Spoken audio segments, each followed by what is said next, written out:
Hi, Wajiko, do a video about Carbacid. Is one of my followers who requested a video about this company. Hi, Anthony. I hope you are listening. So, what is Carbacid? I know it's not a very common counter among many people. Carbacid is one of those companies that is listed in Nairobi Security Exchange, and it's a leading producer of the food grade carbon dioxide gas, and they supply to key industries like beverage companies, food processing, even the medical grade carbon dioxide that is used in hospitals and also used for industrial manufacturing. It also produces dry ice that is essential for cold storage and logistics. And by that, its market share is 65% market share. It operates more of like, what do I call it, a quiet monopoly, because 65% market share, it's quite huge, and it's on a niche on essential sector. One thing I like about Carbacid, by the way, do you know it's almost debt free? For those people who have bought my ebook about how to pick profitable shares, and also for the ones who have attended my one-on-one session, they know debt is one of the factors to consider when you are investing in any counter. And as a serious investor, you need to know those companies which are debt-free or they operate on a debt of less than 10%. On the other hand, you need to know those companies which are overburdened or which have huge debts. And I can name a few about the ones which are debt-free. We have BAT, which is 100% debt-free. Nairobi Security as a counter, the NSC, the one I did the analysis the other day, it's 100% debt-free.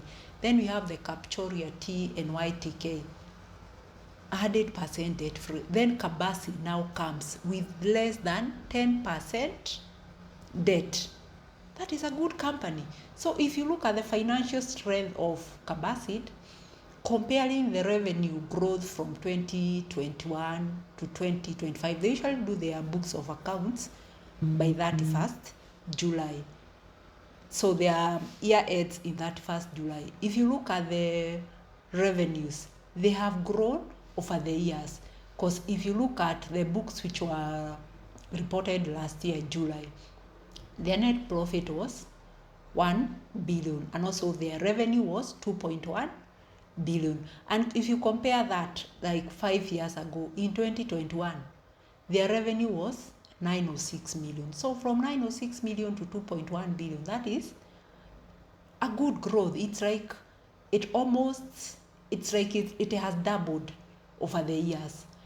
And long-term average revenue growth is around 17% annually, which is good. In their recent performance, which is their half-year results, which were done last month on 26th of Feb, for the period up to 31st December 2025, their profit grew by 6.9%. Revenue grew modestly by 1.6%. But part of that growth in profits, it came from investment gain. It's not from their core business. They did a revaluation, the equity revaluation, and they gained. And so it's like their core operations weakened a bit, but the profit growth of 6.9% was attributed from the investment gain that they did. This is, I cannot call it a red flag, maybe I can call it a yellow flag in quotes. Because as an investor, you'd always want profits to come from the core business, the main business, not the one-off gain like this devaluation gain. But it happened during last year, the half year, which is not consistent. It can become a red flag if it's been reported consistently. Then if you look at their dividends, current dividend which were declared last year, it was 2 bob per share, which is good.